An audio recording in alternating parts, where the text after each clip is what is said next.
சேத்த பணத்தை சிக்கனமா செலவு பண்ண பக்குவமா அம்மா கையில் கொடுத்து போடு செல்ல கண்ணு.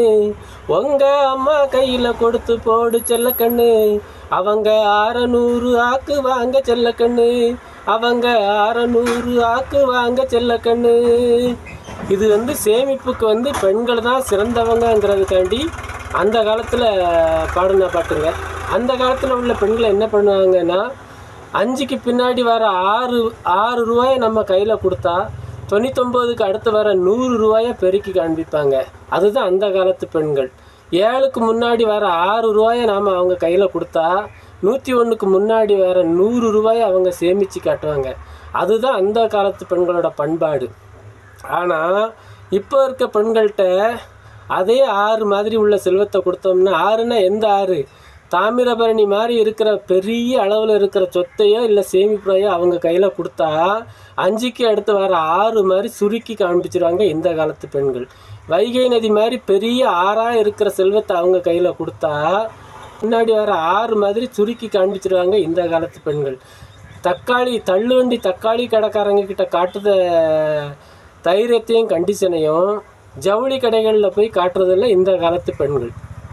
அதாவது அங்கே போய் இங்கே தக்காளி வியாபாரி 20 ரூபா தக்காளி பழத்தை 22 ரூபா சொல்லிட்டோம்னா அதை 2 ரூபாயை அதை குறைக்கிறதுக்காண்டி அவங்க வாதாடுத விதத்தை பார்த்தா வக்கீலே தோற்று போவாங்க.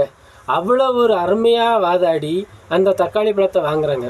ஆனால் அதே ஜவுளி கடைக்கு போனாங்கன்னா அவன் 1000 ரூபா சேலையை 3000 ரூபான்னு சொன்னாலும் சரி, எந்த ஒரு பேரமும் பேசுகிறது கிடையாது. அப்படியே அந்த அவங்க கொடுக்குறது அதில் டிசைன் இருக்கா, அழகாக இருக்கா, பக்கத்து வீட்டுக்காரி கெட்டதை விட நல்லா இருக்கா அப்படிங்கிற ஒரே ஒரு சிந்தனையில் அதை வாங்கிக்கிட்டு அப்படியே திரும்பி வந்துடுவாங்க நம்ம பெண்கள். இப்படி ஒரு பெண்ணால் இன்றைக்கி ஒரு இன்றைக்கி உள்ள சூழ்நிலைகளை பார்த்திங்கன்னா பெண்கள் ஆன்லைன் விளம்பரங்களை நம்பி அதில் அதிகமாக ஏமாறுறது யாருன்னு பார்த்திங்கன்னா இப்போ பெண்கள் தான் அப்படிங்கிறத சமீப காலமாக நம்ம பார்த்துக்கிட்டே இருக்கோம். சமீபத்தில் கூட ஒரு டெய்லர் வேலை பார்த்த பெண்மணி என்ன பண்ணியிருக்காங்க அப்படின்னா, அவங்களோட செல்லுக்கு ஒரு லிங்க் வந்திருக்கு. அந்த லிங்கை நீங்கள் உங்களுக்கு நாங்கள் ஒரு டார்கெட் கொடுக்குறோம் 500 ரூபா, அதை முடித்து கொடுத்தீங்கன்னா உங்களுக்கு உடனே உங்கள் அக்கௌண்ட்டில் ஒரு 1000 ரூபா ஏற்றுதோம் அப்படின்னு சொல்லியிருக்காங்க.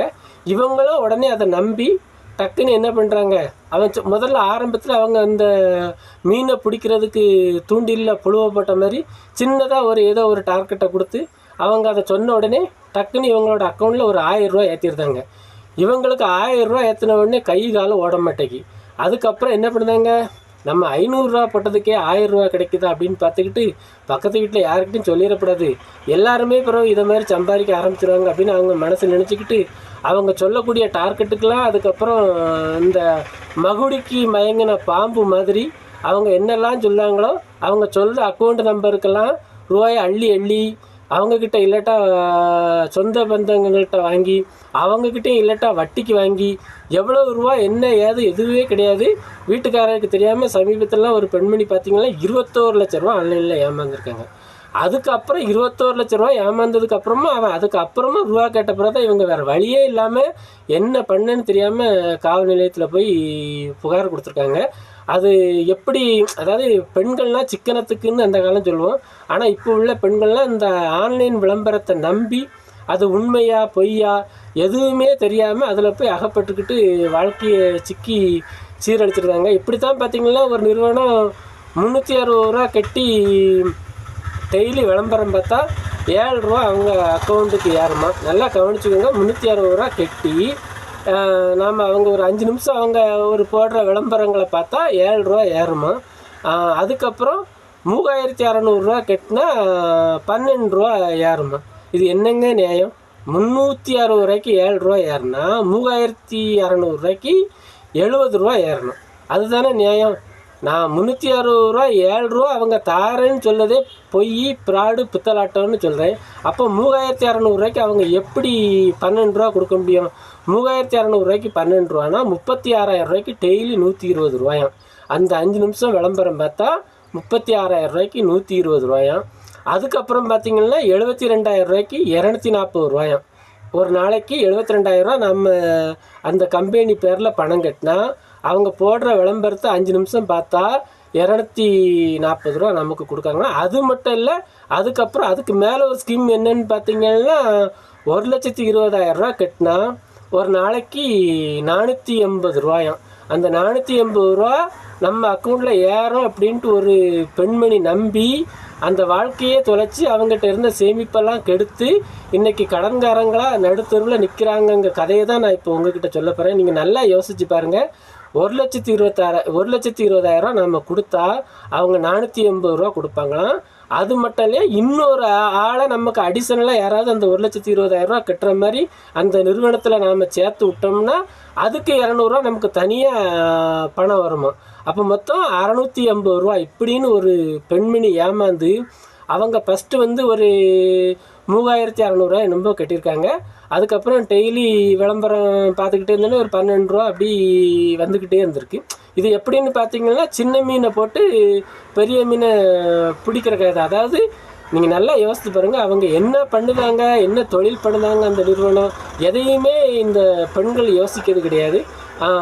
பெண்கள் மட்டும் கிடையாது, இதில் வந்து நிறைய ஆண்களும் ஏமாந்து போகிறாங்க. ஆன்லைனில் வந்து இன்றைக்கி சூழ்நிலையை பார்த்திங்கன்னா கொஞ்சம் அசந்தா ஆளையே விழுங்கிடுவாங்க. அந்த மாதிரி மிக மிக பிரபலமான மோசடிகள்லாம் நடக்கு. நாம் தான் பார்த்து கவனமாக இருக்கணும். பெண்கள் மட்டும் கிடையாது. எனக்கு தெரிஞ்ச ஒரு பிரபலமான ஒரு வியாபாரி கூட ஒரு பலசரக்கு வச்சு டெய்லி ஒரு 1 லட்ச ரூபா டேர்ன் ஓவர் பண்ணக்கூடிய ஒரு வியாபாரி கூட இப்படி ஒரு மோசமான வலையில் நம்பி இழந்து அவர் ஒரு 10 லட்ச ரூபாயை இழந்து நிற்காரு.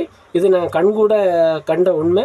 ஆனால் இவங்களாம் யாருமே யோசிக்கிறது கிடையாது. அதாவது நம்ம 1,20,000 கொடுத்தா அவங்க 480 எங்கே இருந்து கொடுப்பாங்க, அவங்க என்ன பிஸ்னஸ் பண்ணுறாங்க, திரும்ப அவங்கக்கிட்ட நாம் வாங்க முடியுமா அப்படிங்கிற ஒரு சிந்தனை யாருக்குமே கிடையாது. நாம் பேங்கில் 1 லட்ச ரூபா போட்டால் அதுக்கு வந்து வட்டி வந்து ரொம்ப கம்மியாக வரும். மாதத்துக்கு ஒரு 550 அந்த மாதிரி வரணும் அப்படி வச்சுக்கோங்களேன். அதுக்காக வேண்டி அந்த பேங்கை நம்பாமல், கவர்மெண்ட் நடத்துகிற பேங்கை நம்பாமல் கவர்ச்சியாக யாராவது ஒருத்தவங்க சொன்னாங்கன்னா அதை உண்மை நம்பி நம்மள 100க்கு இன்றைக்கி 10 பேர் பணத்தை இழந்துட்டு நடுத்தெருவில் தான் நிற்கிறோம். அதை நாம் நல்லா புரிஞ்சுக்கணும். இப்படி தான் எங்கள் பக்கத்து வீட்டு பெண்மணி ஒரு ஆள் அந்த நிறுவனத்தில் முதல்ல ஒரு 3,600 போட்டிருக்காங்க. அந்த 3,600 போடும்போது டெய்லி ஒரு 12 அவங்களுக்கு ஆட் ஆன மாதிரி இது பண்ணிட்டு அக்கௌண்ட்டில் ஆட் ஆன மாதிரி ஏறுற மாதிரி நடந்துக்கிட்டே இருந்திருக்கு. அப்புறம் பார்த்திங்கன்னா அவங்க ஒரு 1,20,000 போட்டிருக்காங்க. 1,20,000 போடும்போது டெய்லி 480 அப்படி ஆட் ஆன மாதிரி இருந்தால் டக்குன்னு அவங்க ஆசைப்பட்டு அவங்க அடிஷனலாக இன்னொரு ஆளை சேர்க்கறதுக்கு முயற்சி பண்ணாமல் அந்த திட்டம் நமக்கே வரணுன்ட்டு அவங்க சொந்தக்காரங்க பேரில் இவங்களே 1,20,000 போட்டிருக்காங்க. மறுபடியும் அதை சேர்த்து 680 அப்படி ஒரு 5 மாதமோ 6 மாதமோ இருக்குது. திரும்ப அவங்களுக்கு ஆசை விடலை. என்ன பண்ணிட்டாங்கன்னு பார்த்தீங்கன்னா, பக்கத்தில் அங்கே இங்கேன்ட்டு ஒரு சுற்றி கடை வாங்கி ஒவ்வொரு அவங்க உறவுக்காரங்க பேர்லையா ஒரு 6 லட்ச ரூபாயை 5 பேர் பேரில் போட்டாங்க. அதுக்கப்புறம் பார்த்திங்கன்னா அந்த நிறுவனத்துலேருந்து பணமும் வரல, எந்தவித அறிவிப்பும் இல்லாமல் இப்போ அவங்க என்ன பண்ண அப்படின்னு தெரியாமல் முடிச்சுக்கிட்டு இருக்காங்க. பார்த்துக்கோங்க. அதாவது அவங்களோட சொந்த காசு உழைப்பு சேமிப்பு அப்படி இருந்தால் சரி பரவாயில்ல, 6 லட்ச ரூபா 6 இது ஒரு 2 8 லட்ச ரூபா போனால் போகுது அப்படின்ட்டு இருந்துடலாம். இது எல்லாமே இவங்களோட 2 லட்ச ரூபா மட்டும்தான் இவங்க கையில் வச்சுருந்த காசு. மிச்ச மீதி காசெல்லாம் பார்த்திங்கன்னா எல்லாம் 8 பைசா வட்டிக்கு வாங்கின காசு. நீங்கள் 5 லட்ச ரூபாய்க்கு 8 பைசா வட்டின்னு பார்த்தீங்கன்னா மாதம் 40,000 வட்டி மட்டுமே கட்ட வேண்டியிருக்கும். இப்படிப்பட்ட ஒரு இக்கட்டான சூழ்நிலையில் மாட்டிக்கிட்டாங்க. இதில் ஒரு காமெடியான விஷயம் என்னன்னு நீங்கள் கேட்டிங்கன்னா, அவங்களுக்கு இந்த 1,20,000 கட்டி 2வது மாதம் பணம் வரும்போதே என்னோட வீட்டுக்காரம்மா என்ன நச்சரிச்சாங்க, எனக்கு எப்படியாவது நீங்கள் 1,20,000 தாங்க, எனக்கு எப்படியாவது நீங்கள் 1,20,000 தாங்க, நீங்கள் வெயிலில் நாயாக அலைஞ்சு கஷ்டப்பட்டு சம்பாதிக்கிறத நான் நிழலில் உட்காந்து சம்பாதிக்க போகிறேன் அப்படின்னு என்கிட்ட எவ்வளவோ சொன்னாங்க. நான் சொன்னேன், இப்படிலாம் எப்படி நம்ம இவ்வளோ முதலீடு போட்டு தெருவாக அலைஞ்சு நம்மளால் சம்பாதிக்க முடியலை, அது எப்படி 1,20,000 கொடுத்தா டெய்லி 480 கொடுக்க முடியும், அந்த கம்பெனி என்ன பிஸ்னஸ் பண்ணுதுன்னு எவ்வளோ சொல்லி பார்த்தா இவங்க மண்டையில் ஏறலை. உடனே நான் எவ்வளோ சொல்லி பார்த்தேன். திரும்ப நான் ஒரு ஐடியா அவங்கக்கிட்ட சொன்னேன், வேறு ஒன்றும் இல்லை, இப்போ என்கிட்ட காசு இல்லை, நீ கழுத்தில் போட்டிருக்கெல்லாம் தாலி செயின், அதை அடகு வச்சு நீ 1,20,000 கட்டிக்கோ, அதுக்கப்புறம் உனக்கு வரோம் மாதம் 15,000 வரோன்னு சொல்கிறல்ல, ஒரு 8 மாதம் கழிச்சவொடனே அந்த அமௌண்ட் வந்து திருப்பிக்க அப்படின்னு படார்னு அவங்களுக்கு தூக்கி வாரி போட்டுட்டு, என்ன நீங்கள் தாலிச்சேன்னு அடம் வைக்க சொல்றீங்க அப்படின்னு சொன்னோடனே, இப்போ தெரியுதுல்ல அந்த 1,20,000 நாம் எவ்வளோ கஷ்டப்படணும்னு தெரியுதுல்ல அப்படின்னு சொன்னோடனே மறுபடியும் அவங்க விடலை. அவங்க மறுபடியும் நச்சரித்த உடனே நான் என்ன பண்ணேன்னா, சரி இன்னொரு இதே மாதிரி ஆன்லைன் ஆப் மூலமாக ஏதோ ஒரு ரொயோலாவோ ஏதோ ஒரு கம்பெனி சொல்லி 6,000 கட்டினா போதும், டெய்லி 10 ரூபா ஏறுமா அப்படின்னு சொன்னாங்க. டெய்லி 10 ரூபாயோ ஒரு 15 ரூபாயோ சொன்னாங்க. எனக்கு கண்டிப்பாக தெரியும் இந்த 6,000 கண்டிப்பாக 50 தான் அப்படின்னு எனக்கு தெரியும். ஆனால் அவங்களுக்கு நல்ல வேலை 1,20,000 போகாமல் இந்த 6,000 போகட்டுமே, நான் அவங்களுக்கு புத்தி வரட்டும் அப்படின்ட்டு நான் அவங்ககிட்ட ஒரு கண்டிஷனோட அந்த ரூபாயை கொடுத்தேன். 6,000 நான் அவங்ககிட்ட தாரேன், நீ அந்த கம்பெனியில் போடு. ஆனால் அந்த 6,000 அந்த கம்பெனியில் இருந்து வரலை அப்படின்னா கண்டிப்பாக நீ என்ன பண்ணுத, கஷ்டப்பட்டு டெய்லி 100 இங்கே வந்து நம்மெல்லாம் பார்த்திங்கன்னா பெண்களுக்கு பீடிச்சத்தில் தான் கைத்தொழில். அதை மாதிரி டெய்லி எனக்கு 100 ரூபாய்க்காவது பீடிச்சுத்தி நான் தந்த 6,000 நீ என்கிட்ட கண்டிப்பாக ஒப்படைக்கணும், அப்படி ஒரு கண்டிஷன்னா சொல்லி நான் தாரேன் அப்படின்னு சொன்னேன். அவங்களும் சரின்ட்டாங்க. அதுக்கப்புறம் பார்த்திங்கன்னா நானும் ஒரு 6,000 பெரட்டி கொடுத்து ஆன்லைன் மூலமாக உடனே ஓகே பண்ணி போட்டாச்சு. பார்த்திங்கன்னா ஒரு 10 நாள் 20 நாள் வேக வேகமாக இந்த பார்த்திங்களா என்னோடய அக்கௌண்ட்டில் பணம் இருக்குது, இந்த பார்த்திங்களா என்னோடய அக்கௌண்ட்டில் பணம் ஏறிட்டு ஏன்ட்டு அவங்க அப்பப்போ அந்த அலப்பறை என்னால் தாங்க முடியலை. சரி என்ன தான் நடக்கு எனக்கு தெரியும், கண்டிப்பாக இந்த 6,000 50 தான், அது என்ன நடக்கு அப்படின்னு பார்த்துக்கிட்டே இருந்தேன். கடைசியில் ஒரு மாதத்துக்கு அப்புறம் பார்த்திங்கன்னா உங்களுக்கு இன்னும் ஒரு வாரத்தில் பணம் ஏறும் அப்படின்னாங்க. அதுக்கப்புறம் கொஞ்சம் பார்த்திங்கன்னா உங்களுக்கு மொத்தமாக ஏறும் அப்படின்னு சொன்னாங்க. அதுக்கப்புறம் இவங்கக்கிட்ட கேட்டேன், நான் என்ன சொன்னேன் இவங்கக்கிட்ட, 6,000 கொடுத்தா நீ கண்டிப்பாக அவங்கள பீடிச்சுத்தி கஷ்டப்பட்டதை என் ரூபாய் நீ தந்தே ஆகணும்னு சொல்லி அவங்களுக்கு அந்த பணத்தோட அருமையை புரிய வச்சதுனால இவங்க அந்த 1,20,000 என்னோடய ஒய்ஃபு அதில் முதலீடு பண்ணிருந்து தப்பிச்சுக்கிட்டாங்க. ஆனால் பக்கத்து வீட்டுக்காரங்க அந்த ரூபாயெல்லாம் பக்கத்தில் கடனாவோ வட்டியாவோ வாங்கி இன்றைக்கி அவங்க வாங்கின 5 லட்சம் ரூபாய்க்கு மாதம் 40,000 வட்டி கட்டிக்கிட்டு இருக்காங்க. மீண்டு வரக்கூடிய அளவுக்கு எந்த ஒரு சூழ்நிலையும் வழி தெரியாமல் முடிச்சுக்கிட்டு இருக்காங்க.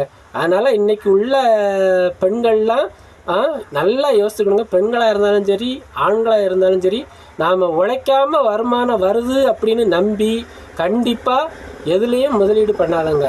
நம்மளோட முன்னேற்றங்கிறது நம்மளோட உழைப்பில் இருந்து வரக்கூடிய காசாக இருந்தால் மட்டும்தான் அது உறுதியான முன்னேற்றமாக இருக்குங்கிறத மறந்துடாதீங்க.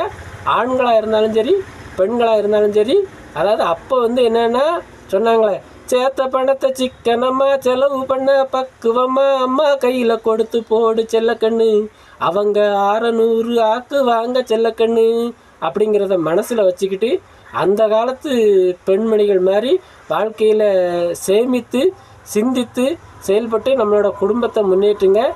ஆன்லைனில் வரக்கூடிய விளம்பரங்களை நம்பி லட்சமாக உங்களுடைய பணங்களை இழந்துடாதீங்க அப்படின்னு என்னோட பணிவான வேண்டுகோளை சொல்லி முடிச்சுக்கிறேன். நன்றி, வணக்கம்.